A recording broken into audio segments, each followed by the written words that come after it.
Good morning. It's the Coach and Cruz show for May 30th. Cruz, good to see you. How's things going this morning? Yeah, man. It's good. We had a weird, I'm sure you guys probably did too. We got some weird weather at the worst time for these high school kids playing their CCS playoffs, man. We had a week ago, so 9 days ago, it was 91. And then that was Wednesday and Thursday. And then from that Friday until this Thursday, it was like we had sun, but it was like blowing 30 miles an hour, which it's windy out here, but not like it's been Right. cold. We got rain. You guys got a lot more rain than I think we did. But man, if you're getting, I think a couple of the semifinal games were at this place in Monterey, and they said it was blowing 45 miles an hour. Oof, that'll And change it's things. nice. I mean, obviously, if it's cool here, it must have been miserable out there. They had a game. Carmel, who won their league, was really good. Played against a fifth place midi team or sixth place midi team out of the West Catholic in Division Three. And I don't even know the gist of it. I just saw the box score. The Carmel, who was supposed to be really, really good, they lost to the seventh place West Catholic team 21 to Oh, 0. I saw that score. That's So I don't crazy. know what happened because midi is not very good and Carmel is supposed to be really good, but I don't know. It happens, I guess. It fell off. Well, today's show, we got a special guest. We are going to be talking reclassifying. It's kind of a hot topic, even though it's been done for a while. Eighth graders taking another year before they get into high school and starting their clock later. So we'll go into that. And there's a new NCAA ruling that could happen that might change all that completely. And then we're going to talk about the high school team down in Southern California that had their coach and some of the players were potentially going to be going to a travel ball tournament and playing instead of playing in their high school championship baseball game. So we'll go into a little bit of that. But let's bring in our special guest. Our guest today is Chris Jones. Let me bring in Chris. There's Chris. Coach, how's it going? It's good. Thank you. Good morning. Thanks for having me. Yeah. So, Chris, for the viewers and listeners out there, there's a lot of backstory. I'm sure you'll add to the stuff, your biography that I'm going to miss. Coached some high school football in El Dorado Hills, Sacramento area for several years at Oak Ridge High School. Coached some baseball, has a lot of ties. Your current job, you are teaching middle school, correct? Yep, I teach eighth grade PE at Sutter Middle School in Folsom. There you go. So ties in perfectly to our discussion today. Maybe your claim to fame currently is that you are the former coach of one Shane Steichen, the Indianapolis Colts head coach. So we will be talking Colts and your relationship with Shane back then when you coached him as a kid, and then what you guys talk about now, because I know that you're pretty good contact with him, fair amount still, correct? And that's correct, yeah. And you went to a game or two last year, right? Yeah, I've kind of made it a point to try to go to some games. I went to 3 last year. Oh, there you go. So let's dive into this first topic because we're going to try and keep Brad, this thing. Brad, real quick. I can't hear him. I can only hear you. I could hear all three of us. Well, I don't know what to do about that. End? Let's see. Before it was fine. Maybe why don't you try it, Josh? Why don't you try and drop out and then come back in and see if that works? Sounds good. Okay. So we'll keep going here. Okay. So the reclassing of kids is becoming a thing. I think it's becoming more of a thing, even though it's supposedly been around for a long time. And kids have been doing it for 10, 15, 20 years. But why do you think, first of all, what is it and why do you think kids are doing it? Well, basically what we're starting to see now become more prevalent is just kids who are somewhere around that 8th grade year, between their 8th grade year and freshman year, are taking that gap year, if you want to call it that, or going to a different school, whether it be some kind of online format or some type of private school, where they'll go and basically repeat 8th grade before they start that freshman year in high school. So, and do what, in your estimation, why? What are they doing that for? Is it obviously? I mean, I'm answering. I know the answer to this. Yeah, but why are they doing that? They're doing it. I mean, it's all for athletic purposes and all for the hope that you're going to be able to be a little bigger, a little stronger, a little faster once that freshman year happens.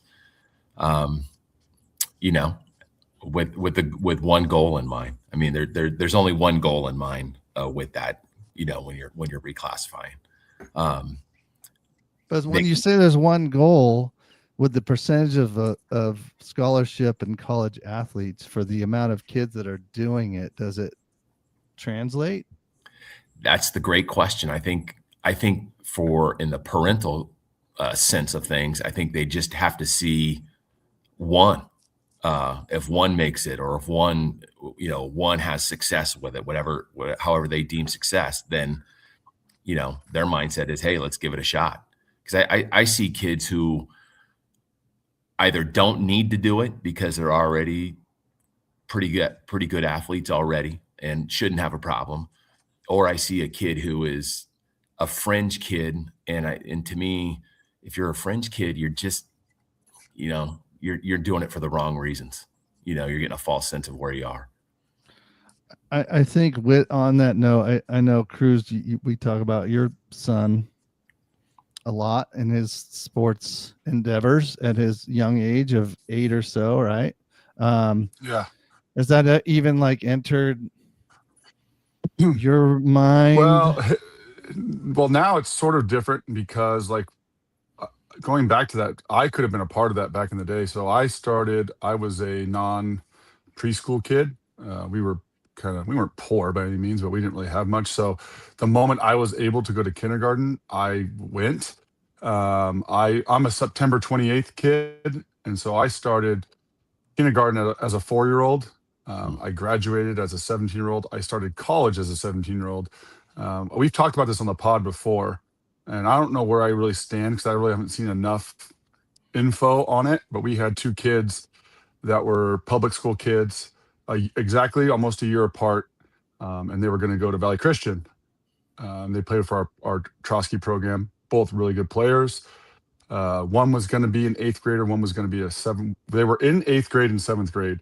And instead of the 8th grader going to his freshman year at Valley Christian, they were young like me, because nowadays they don't really allow you to be super young and go to kindergarten. They sort of push you to be like a 6-year-old in kindergarten.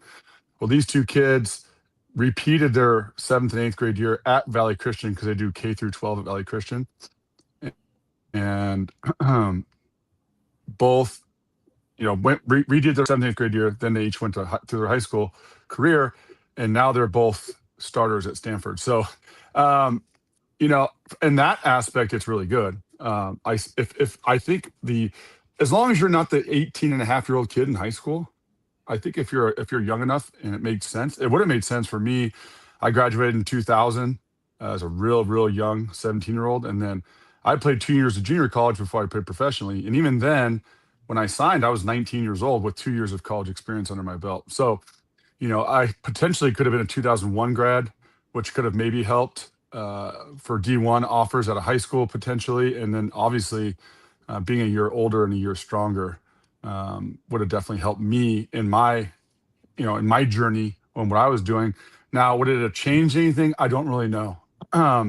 Because to get in, people think like, when you go to college baseball and you play and then you go play professionally, but the separation between college and professional is so different.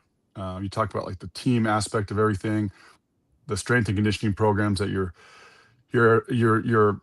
allotted And so for me, I don't know. For these two kids, I think obviously it definitely helped them. I just haven't seen enough info, like long term, of how many there has been and what it's done for those particular players. But obviously, it's not done for the academic side of things. It's all done for the sports side. Well, when you're talking about 18 and a half and having not seen like statistics or whatever, but the NCAA is in about a month determining if they're going to move on the 5-for-5 rule, 5 years to play 5. And part of that is taking out all the red shirt stuff. And here's the big thing that's going to kill this reclass stuff potentially is that your clock in college starts when you turn 19. Therefore, if you reclass in 8th grade, because here's the rule in California, if you're 19 at June 15th or beyond, you could play in high school. So the 19 rule starts your eligibility in college. So how many of those guys are going to stop reclassifying because they're going to turn 19 and basically they have to, they're losing a year of college. So it's that fine line of what you're talking about with doing it to be bigger and stronger and all that other stuff, but maybe you only need 4 years of college, or maybe you get drafted or whatever shit, but you're taking that chance that you're not going to get that 5th year because you're going to spend it in high school. So yeah, Chris, it's sort of like an age and maturity thing too, right? I mean, I was 17, so I could have been an 01 grad. We had guys, I remember when I went to West Valley, I graduated in 2000. We had guys that graduated in 98. When I walk in as a true freshman, they're freshmen, and because they medicaled 1 year and then they redshirted a year, so they had 6 years essentially to do 4. So Chris, what do you think about the NCAA doing what you're doing, what they're thinking about doing, and how that changes things? It's very interesting to see that they want to get, meaning the NCAA wants to get that involved with managing that. It's really something, because I really do think that there are situations where, like Josh was saying, that hey, certain kids in his situation need time. They might benefit from that greatly. I'm not so sure that the one size fits all approach is necessarily the best thing. But with the NCAA doing that, it's really interesting that, to me, that the things that could potentially go away would be the redshirt years and the injury years and things like that. That's a big deal, regardless of sport. I mean, whether it's football, basketball, baseball, there's always the potential of some type of injury that happens, and if that ends up slowing somebody down down the road, that would be a big deal. I think they're folding all that in. I just think they want to stop the 28-year-old guy, girl, whoever, being in. And that makes a ton of sense to me, right? I mean, what you see the guys who are with the COVID years and everything else on top of it. I mean, there's guys who were 7th year in college, 8 years in college. I mean, it's just ridiculous when you see it that way. Yeah. How about this though? How do you guys stand on this? This kind of just popped in my head. What happens if you're like a Kyler Murray or like a Chris Weinke, who gets drafted out of high school, but's a 2-sport athlete, goes and plays 5 years of professional baseball in the minor leagues? Well, now he's 24 years old. Is he not allowed to go play college football after because of his age? Yes. Now, I think that's what they're saying is all that wrapped in is that, like, they're not allowing you to come back, but there is things for like military service and pregnancy, but I feel like they're trying to push this thing to be a thing just to get it on the books, but I think it's going to get challenged, especially when you have the NIL money involved. People are going to probably create lawsuits of why they should be able to do this stuff, but I also think they're trying to like hinder what's happening in the youth sports, like stopping this. I think it's all tied together. I was telling Chris before we jumped on officially on the live stream and the pod today that all states are different. Pennsylvania has a rule restricting reclassifying, and if you do it as an 8th grader, and there it's the PIAA is their like the California has the CIF. Basically, governing body. Yeah, the governing body. They basically say if you do it in 8th grade, reclassify for athletic reasons, your clock on your high school or on your 4 years of high school starts. And so if you decide to do that, you can't participate in sports as a senior in high school. So they're putting the kibosh on it. The problem is how would they do that? Say you're a great athlete. I'm just speaking hypothetically here. Say you're a parent of a kid who's in that potential scenario. You're thinking about reclassifying and redoing 8th grade. And if you want to get by that, wouldn't you just have your kid fail every fucking class he was in? So that way you're like, okay, well, it's not for athletics. It's for, seriously, there's always a way around it. I would think, like, if my kid was that good athletically and I was pretty certain it was going to help him athletically, I wouldn't want to tell my kid to fail classes, but if it's going to help you, you're talking, not only now are you talking about, scholarship opportunities, but you're talking about money, right? And I think that's the difference with all the NIL stuff, not necessarily with baseball so much, but with basketball and football. You got a kid that's just a for sure guy that's going to, unless something really drastic happens and he gets hurt. There's probably, just like anything else, there's always ways around every single rule, and that's what people are doing, right? They're trying to find ways around the rule within the state of the actual rule itself. And so I think, it's really hard to make it like one concrete thing. This is how we're going to do it, and everybody has to go by it, because people are going to find ways around it. I think that's what ultimately it's going to be. And I think, to your point, Josh, when you see what's the what someone makes the decision to reclassify as an 8th grader, what if what happens in 3rd grade, right, or in 2nd grade? Is there really a difference, right?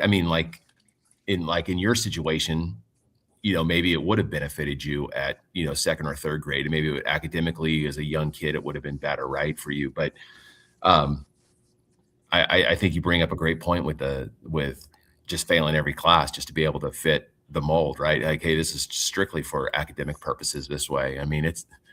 It's tough. And the other piece I think that needs to be somewhat discussed is like the social aspect of this, right? Because in my time as a kid, if someone was held back or reclassified, then there was a little bit of a negative social stigma with that. And now that's not necessarily right. So now I hear kids, I have a kid that just finished up in my class, in my 8th grade PE class, that's going to reclassify.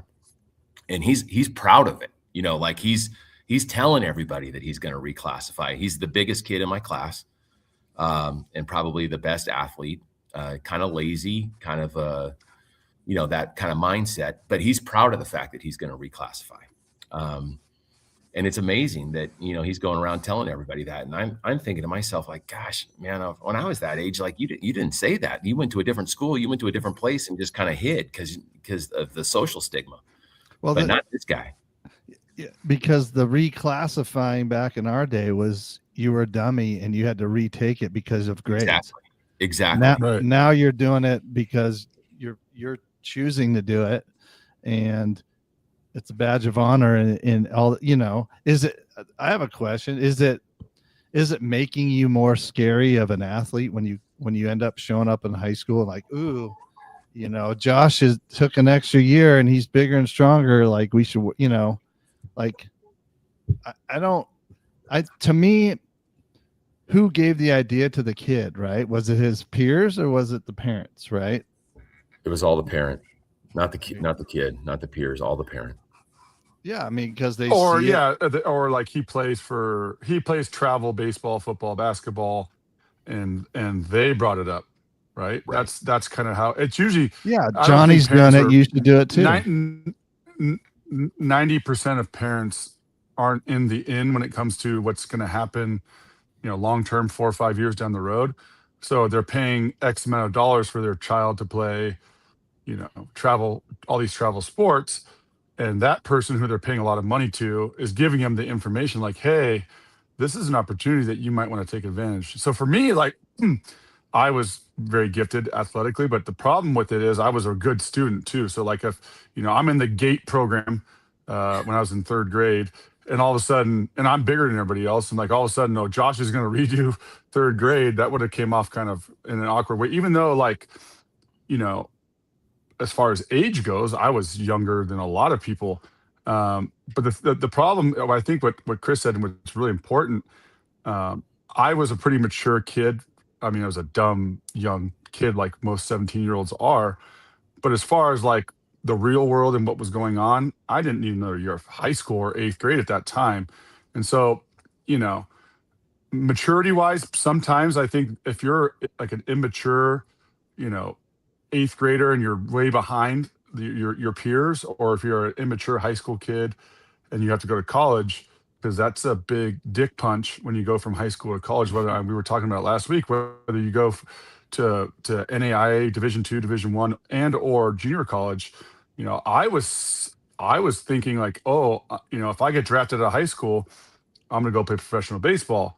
Well, thank the Lord they didn't draft me, because at no point was I ever ready to go play professional baseball as a 17-year-old. I was barely ready after 2 years of junior college to go do it. And when you see like some of your peers that get drafted and they're I'm 19 years old with 2 years of junior college experience, and these guys have played at UCLA and they're 21, the experiences are much different. And I'm on top of it, I was super young. So I sort of had to, figure it out on my own. The first short season we had, I did a lot of soul searching, and we talked about last week about weight programs and stuff like that. My first short season in Florida, we had like in junior college, we had like a circuit, and we all had to do it to lift weights, but we weren't lifting weights. We were in there shooting the shit, chewing tobacco. Right. Like we were, and this is in college. So my first short season, we were like really lifting, except for like some of the exercises I didn't know how to do them, and it was the most embarrassing thing. And so from that moment forward, thankfully the short season's only 3 months long, and so it got over basically September 1, and I had all that off season before my first spring training to. And then all of a sudden I was so embarrassed that I didn't know how to do these things that I just became this huge gym rat, health nut, because I felt like I was so far behind all these kids that were in college that had been there 3-ish years and had like a real weight training program that they had to go off of. I went to my recruiting trip to LSU, being a junior college kid, and I walked into to their locker room, and I walked into their weight room, and I'm like, whoa, like what in the world? I mean, we're talking their weight room is like as big as a football field, where we had this little tiny little circuit training, stuff that you'd see at your local gym, not even that big. So Yeah. for me, I think I got sort of lucky that I went to junior college, and it's funny because I had 3 D1 offers out of high school, and I'm very thankful I didn't take them, because I don't think I was ready for that either. I was 17 years old, and I was just sort of a good athlete. I was a big kid. And so I tell people all the time, like, don't think by going to junior college, it's like not a step up. It is in a lot of ways. You can get all your AA stuff done. You can get bigger, stronger, faster. You're going to be playing with a lot of good players, and they get a lot of, we get in California, we get a lot of D1 kickbacks that don't make it as a freshman. So we get a lot of D1 guys around here. So I always tell people, don't knock junior college. I say it all the time. It was the 2 best years of my life, because I really was able to find myself and become an adult and be able to do the things I need to do to be able to go to a place like LSU, if that was the route I took, or go and play professionally, which is what I chose to do. So I tell kids that all the time. That's awesome. So the NCAA is voting on this or talking about it in June, and they're trying to implement it like July 31st. And I feel like that's gaining momentum.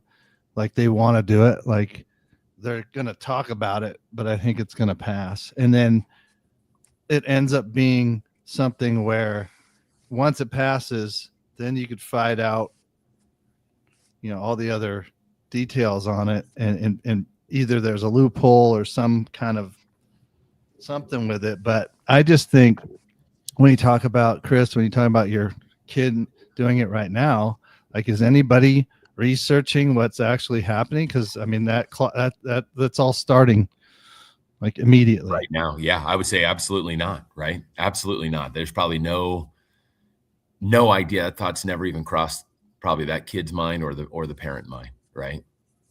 Yeah, I mean, and that's the thing. If it becomes whatever you want to call law, then it becomes a situation of now, oh, I didn't know about it, and how, and what about the kids that are in it right now, in college right now? I mean, I read a little bit about it.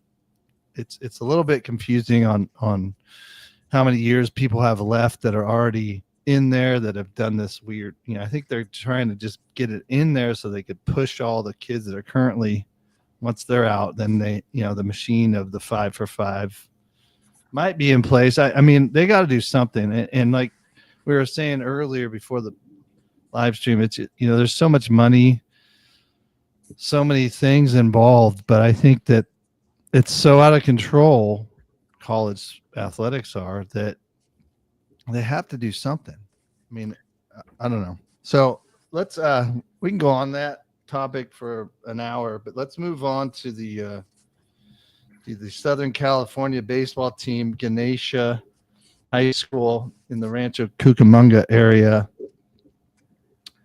playing for a CIF championship today.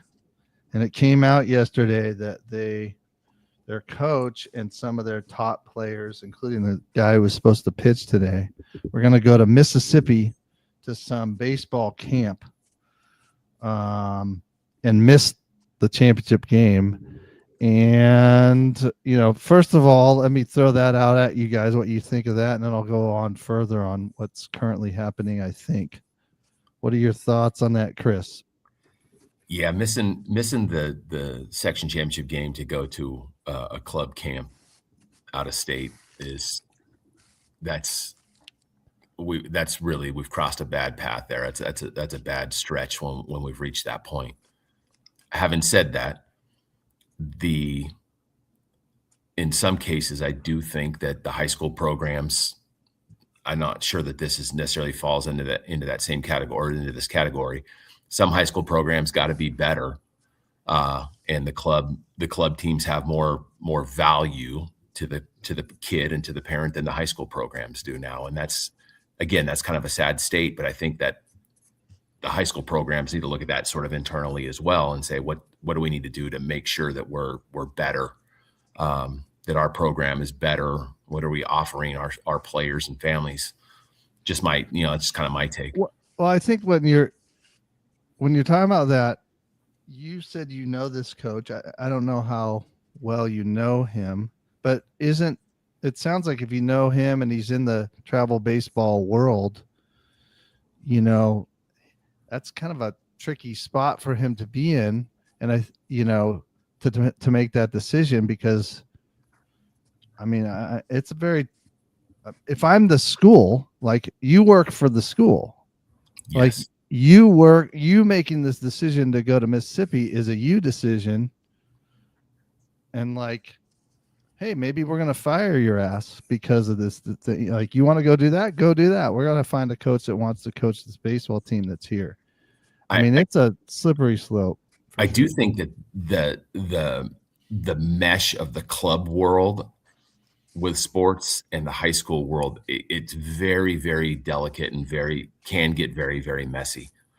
And this is a perfect example of that. I mean, with him running the high school program and him running the BPA organization, that can be messy. I mean, there's a lot going on there. I mean, from, if the school district to be able to even hire him, I mean, there's a lot that you bring on, just bringing that person in on yourself, I should say, just bringing him in as the head coach, from everything from, are you influencing others to come here, or, decisions that are made, games that are played, all sorts of different things.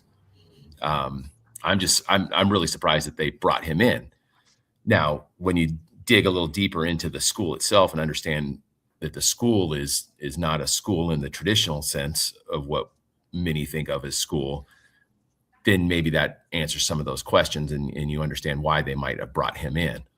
And that's taken nothing away from him as a coach or as a person or anything like that, right? Like, and I don't know him as an individual, face-to-face kind of guy. Just know him in terms of coaching against him or teams. And it's interesting that way. Yeah, I think there's so much to it, and you brought up the travel meshing with the high school, and it's that way with football and basketball. And I think there's a bigger place this is going that we probably should do another show on, and that is how, people aren't getting into the teaching profession, and the coaches that are already teachers are getting out because of how many hours. And so what's happening is these travel coach guys are kind of sneaking into the high school deal because people trust them or whatever outside the deal. And so, if there's not somebody to coach your high school team and you have this guy that's willing to do it and people know him, administrators are lazy. Yes. And they go, hey, we got a guy. Doesn't mean he's the right guy.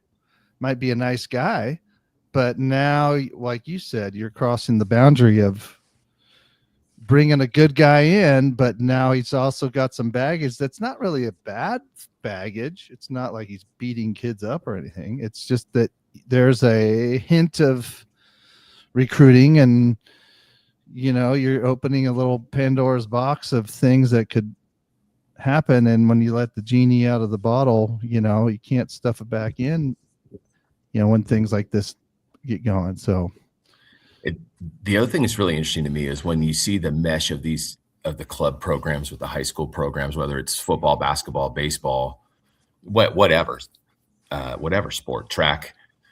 At the end of the day, what everybody is clamoring for is they're clamoring for a facility to be able to train in, to practice in, to use, whatever it might be.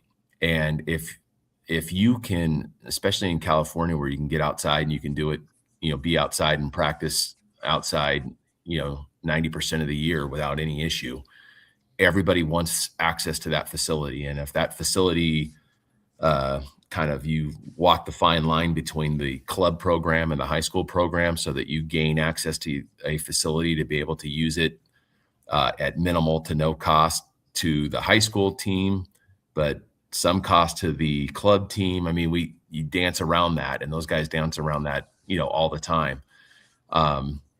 It's not the old days of football when, you practiced all, throughout the summer on your facility because you were the high school and that's what you did. Now that's a little bit different these days.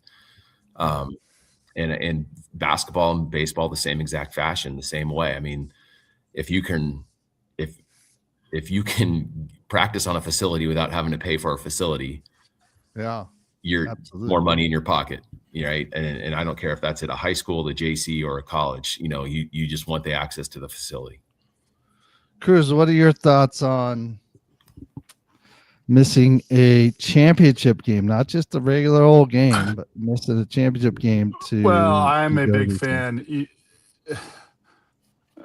Well, it's a joke. I mean, you have to understand, I did all of this, right? I've been to I went to Team One Nationals. I went to every single thing you could possibly do as a high school player.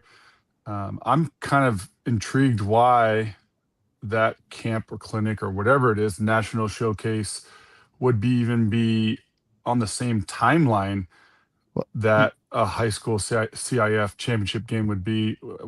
Like for us, all of our summer stuff, because I coached for Trotsky for 12 years, nothing would ever get in the way of your high school season. Nothing starts, nothing would start until after your championship game would be over. So you kind of beat me to my point. Obviously, you're talking about I'll let you come back to your point. I was literally wanted to bring that up. Like, what are we doing with the calendar? Let's look at especially the coach, like if you knew this was coming, can you tell these guys like back this off a couple weeks?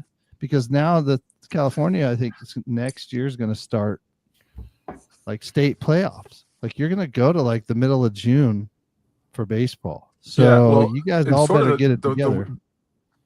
The weird thing too, I think the reason why this is probably happening is because different states have different timelines, right? Obviously.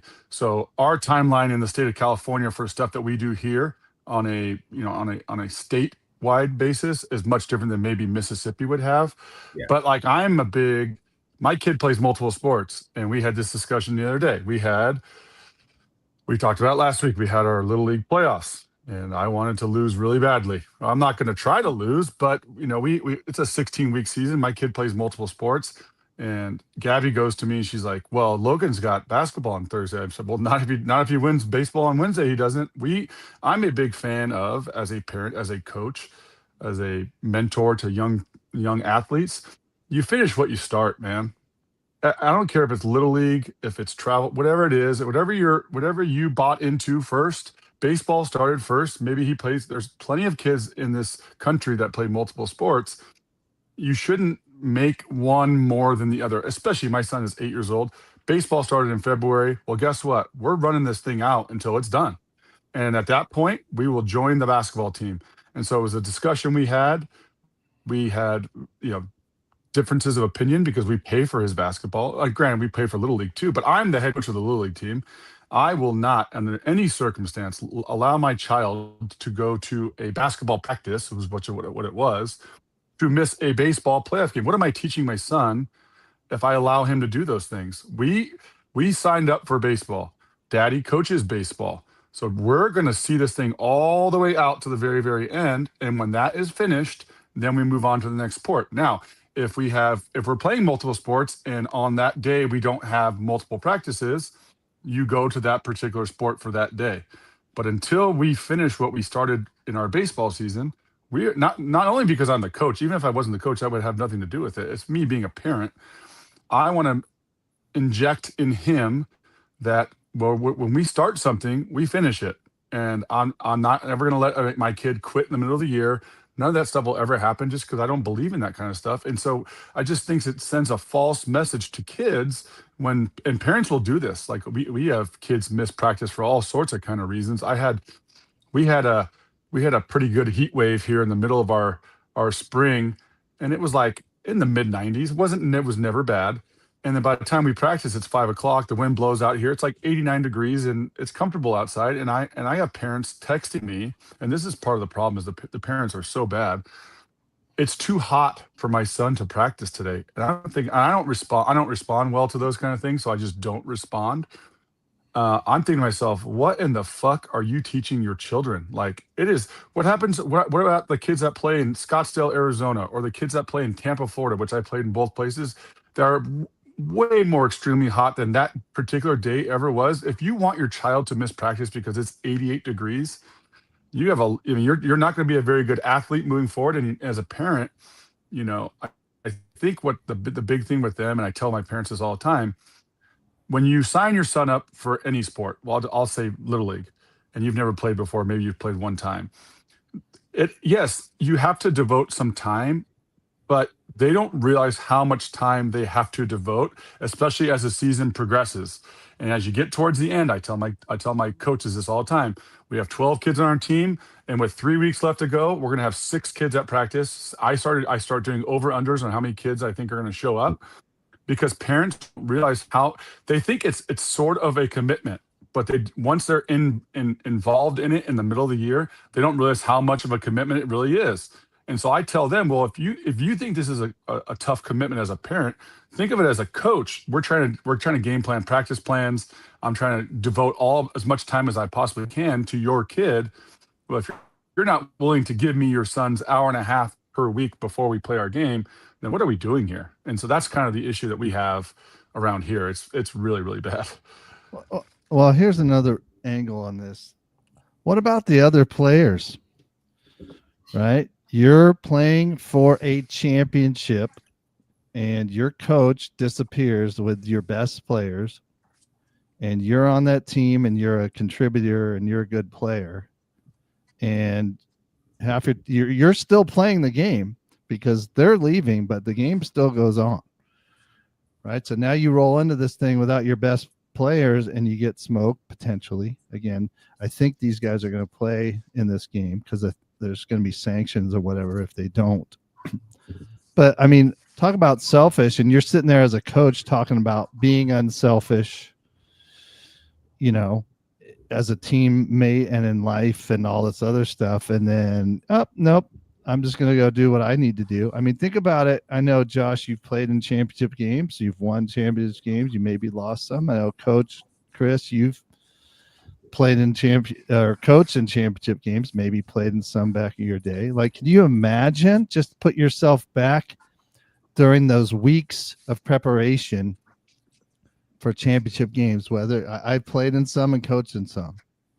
I mean, how is that even like, how is aren't you locked into what you're doing versus like thinking, oh, I got this other thing that I'm going to go to. Maybe it's kind of out there too. And how does that conversation go down with your team? Hey guys, yeah, it's cool. We won yesterday, but Saturday we're not going to be there. Brad, I think of it like this: like, if I'm going to stand up as a coach and I'm going to give my message to the team, whatever it is that I'm preaching, leading, whatever my message is, my pillars of my team, whatever. And I'm going to talk about commitment, or I'm going to talk about leadership, or whatever it might be that comes up, regardless of sport. How can you stand up in front of a group of young men or men and preach one thing, one message, and then turn around and not live by that same exact message, right? Like, and I know we're supposed to talk, but about the Colts stuff, but it's in conversations I've had with Shane and things like that. I mean, you start to look at it that way. Like, you have to be that person all the time. You can't be a sometimes guy, because if you're living it one way and saying it another way, like, what kind of credibility do you have? I mean, and for that matter, if you look at this coach in this case, he's still preaching the same thing, whether it's to the high school kids or to the club kids. You're preaching commitment, you're preaching effort, whatever it might be, whatever your pillars are. You still have to.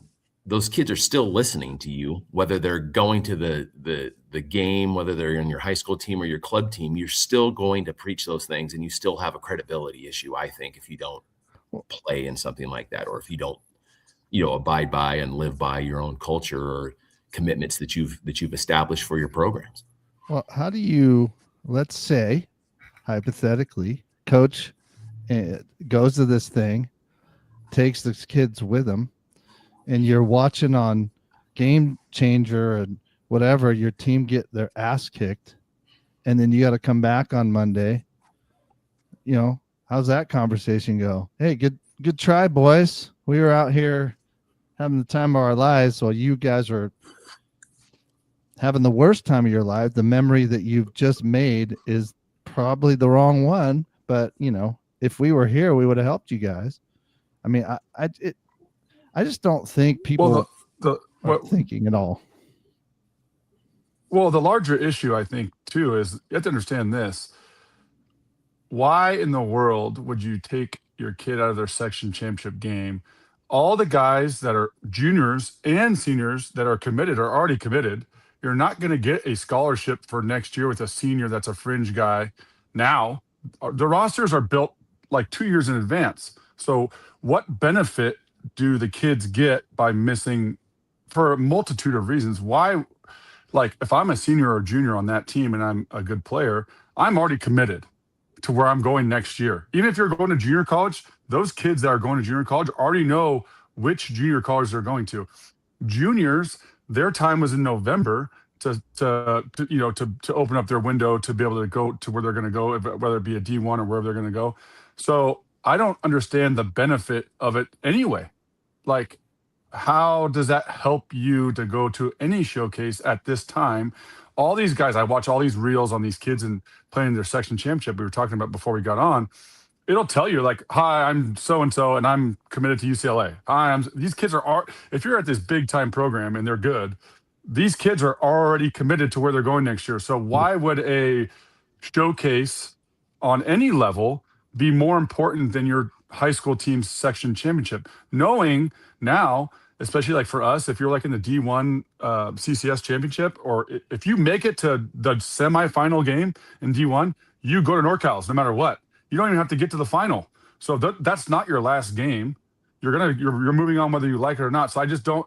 It doesn't really comprehend with me at all, especially being this is in California and I live and have coached in California for 20 years.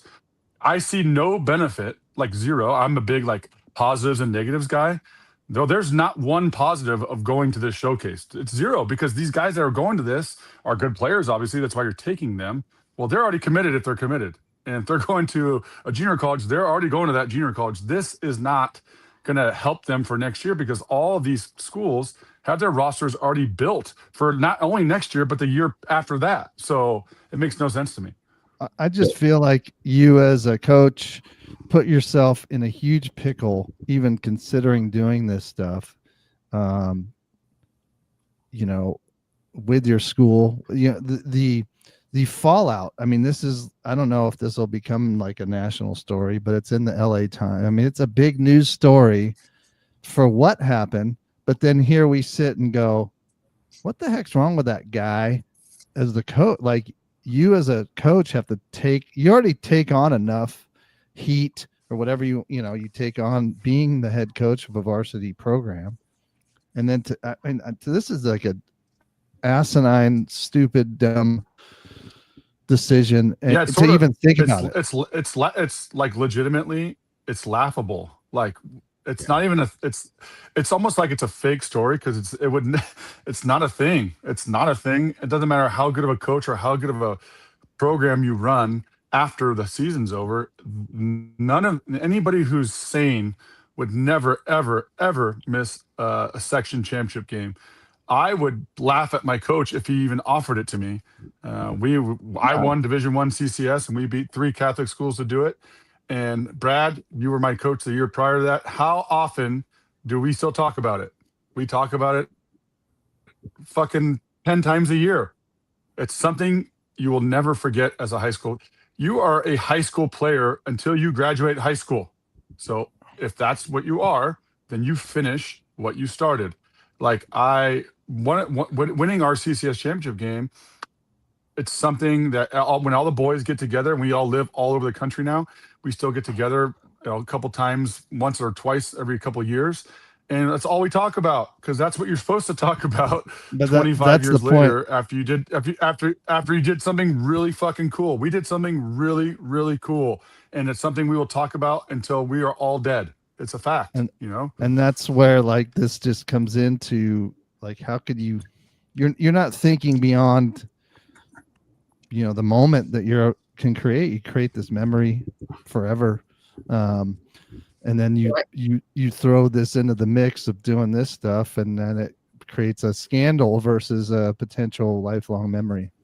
But how do you literally, like, let's just say you miss it and you go forward to the next year. You're going to stand, that same guy is going to stand in front of that, those underclassmen, and you're going to say, hey, we need you committed to this. And then when the kid says, sorry, coach, but I've got a basketball practice I got to go to, so I'm going to skip the championship game because I've got tryouts for my AAU basketball team that day. That it's the same exact situation. You've demanded the same things, and now here, Yep.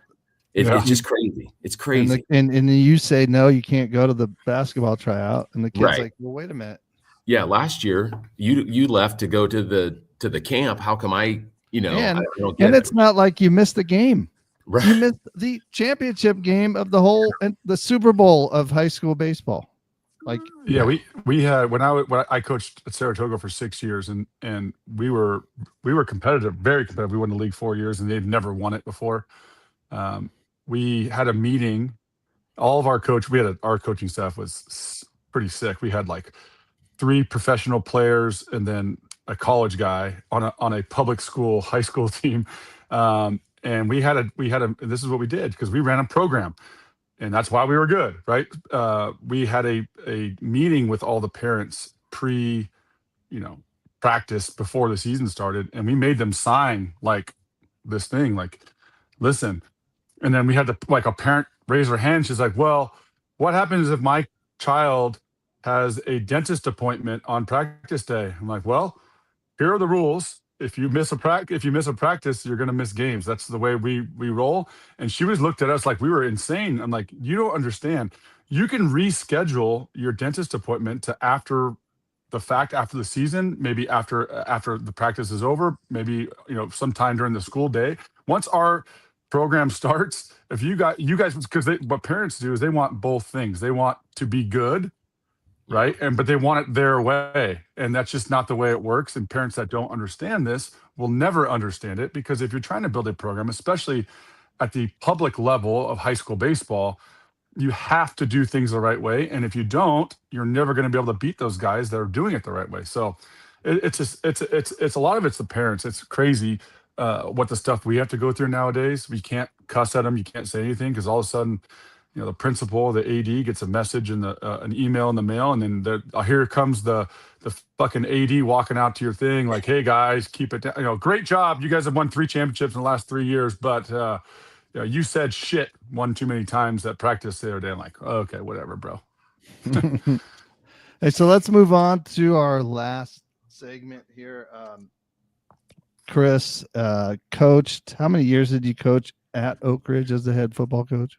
I was the head guy there for 7 seasons. Okay. And then what year? It was 2002, 3, 1? 2000. I was the head guy from my first year was 2000. And then okay. When was Shane and Austin Colley and the crew going through? We had a hell of a run from 2002 and 2003 and 2004. We were unbelievable. We had some really talented. I remember. We were talented. So to our viewers and listeners out there, I said it earlier, but Coach Jones was Shane Steichen's head coach. Shane was the quarterback for you guys. Now he's the head coach of the Indianapolis Colts. So tell us a little bit about what he was like in high school, and like when did you know that like he was a guy that would end up doing what he's doing now? God, he was great as a high school player. He was skinny, like not real physical. He's one of those kids that probably could have benefited from a redshirt year in high school. But he could throw it. He could really spin the ball. He played QB, and we had this great group of guys all together that were led by a senior group. He was a 2-year starter as a junior and a senior at QB. We lost in a playoff game his junior year to Granite Bay, and then wound up winning a section championship game his senior year. But we had this group of guys that were just really committed to getting better. And they came from great families. They had great parents that just kind of led them in the right direction. And he came from a great family. We had, they like to hang out. He was not a party guy.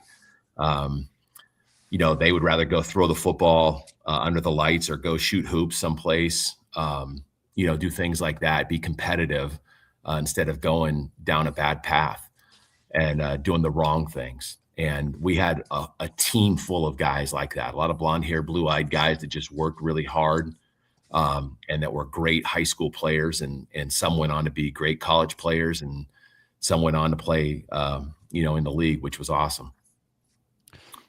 Yeah. So as you're coaching them and winning and doing all this stuff, did you feel like, I don't know how it went for you, but was there a point where like all of a sudden he's suggesting plays you should run, or audibilizing on his own, or doing anything that was on his own I was kind of a, hey, it's my way sort of thing. Right. So that was kind of my style. But we were at the time, we were probably a little more, I say a little more innovative on offense than maybe what what most were, because we threw it a little bit more than most. So we weren't afraid to drop back and sling it, and he liked that.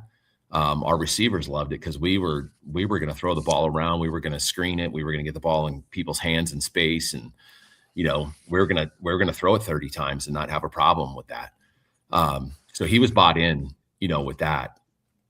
The thing that was kind of cool is that, he was like having another coach on the field. I mean, he could run the offense, he could manage it, no problem. I mean, yeah, I'd give him a play call for sure, but he commanded everything so well. When he went to college, he went to UNLV, and the head coach at UNLV was John Robinson. And not everybody understood who John Robinson was at the time. But here's John Robinson late in his career, the head guy at UNLV, and Shane understood who he was, and he took in a lot from Coach Rob. There was a lot of good that happened there, but he played, as a true freshman at UNLV. He was on the field, because of injury, and, he was a tall, skinny drink of water that could manage the offense. And, by all looking at him, he probably shouldn't have played as a true freshman, but he did. It was just kind of cool to watch. And then, he made some really good connections with people, and he's a good people person. His roommate was Scott Turner, who was Norv Turner's son. So he had a lot of good connections with Norv. They became really close, and ended up working with the Chargers with Norv, and kind of growing that way.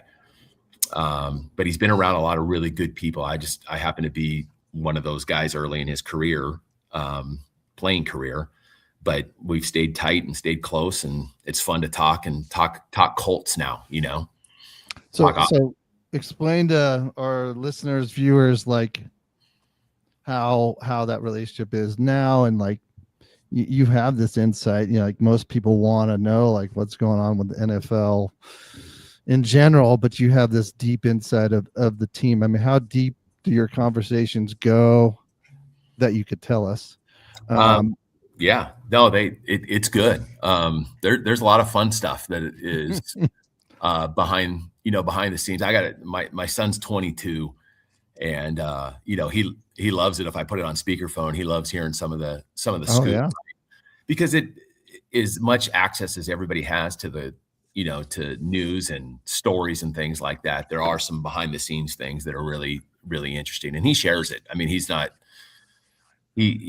knows, that I'm not going to say a whole lot to people. So, and who am I talking to, right? I'm not talking to anybody, especially in California versus Indianapolis, but, it's fun. Like, it was fun, hearing, hey, the Phillip Rivers story last year before it happened. Hey, I talked to Phillip on the phone today, cool. And, sort of that sort of thing. We're bringing him in. We're going to see if he can throw it, tomorrow.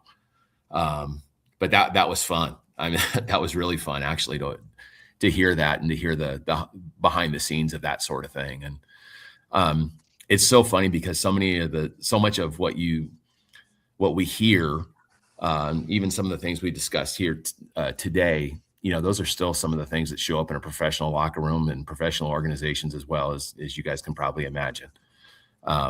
Dealing with certain people, with certain issues, with certain things that come up, and leadership issues or whatever it might be. Those things are always going to be prevalent, really, in any organization. But it's fun. I've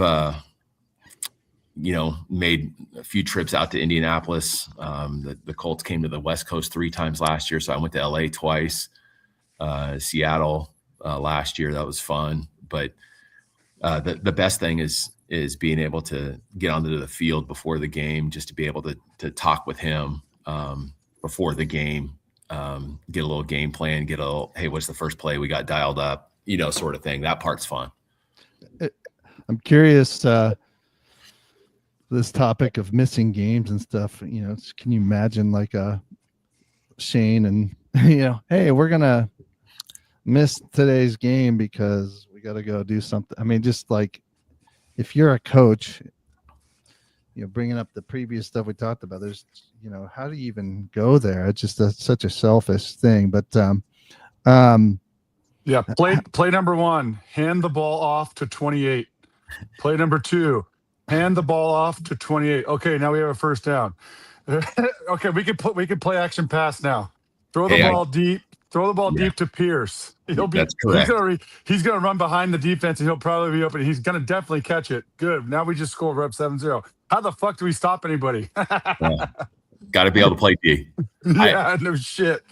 I will tell you this much, that the I mean, with kind of relating this to the topic previously, I mean, there are things that have come up and leadership issues that have come up that, he's shared with me. With, you got to make decisions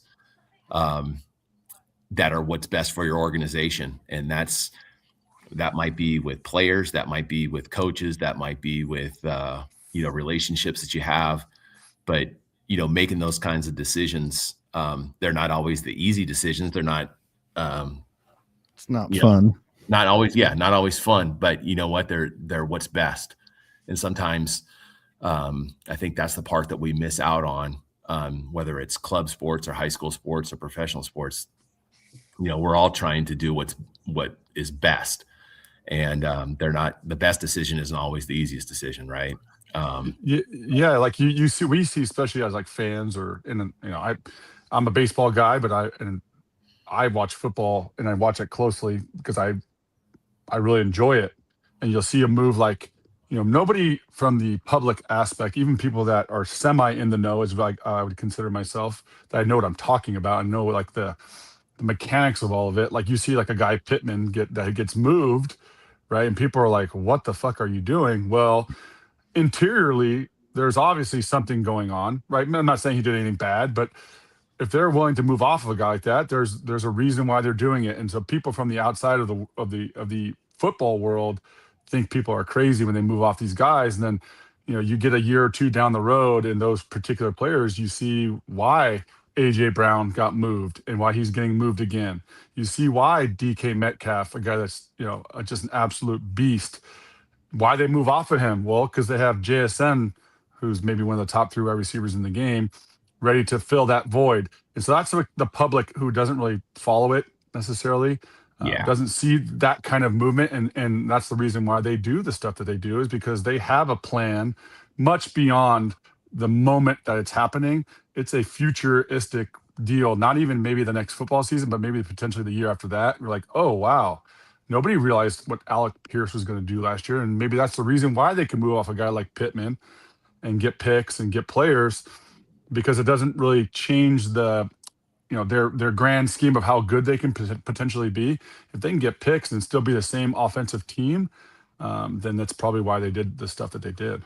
Exactly. And you take the salary piece into it, sure, the cap, and that's a whole nother element. And, you start to say, okay, well, we can spend this money this way, or we can spend it that way. And, it's interesting, but, I went out, was it 2 years ago? I went out to a practice. I went on a day early out to Indianapolis. So I went out to practice. That was actually, it was a Saturday practice. So it was pretty light anyway, but that was a great experience to be able to see some of that, some of the layers to the roster construction is what I love, that aspect of it. And you can see that a little bit on that Saturday, who's going to be active, who's not going to be active, what decisions are made into guys being active. Are we going to have, 7 corners available, or are we going to go with 6? Are we going to, what's our thought process going into this thing? And I got a whole new appreciation for that aspect. Are we going to go are we playing 4 tight ends this week? Or are we going to be more, 3 wide receiver personnel grouping? I mean, just all of that stuff is really, really kind of fun to see the behind the scenes of that stuff.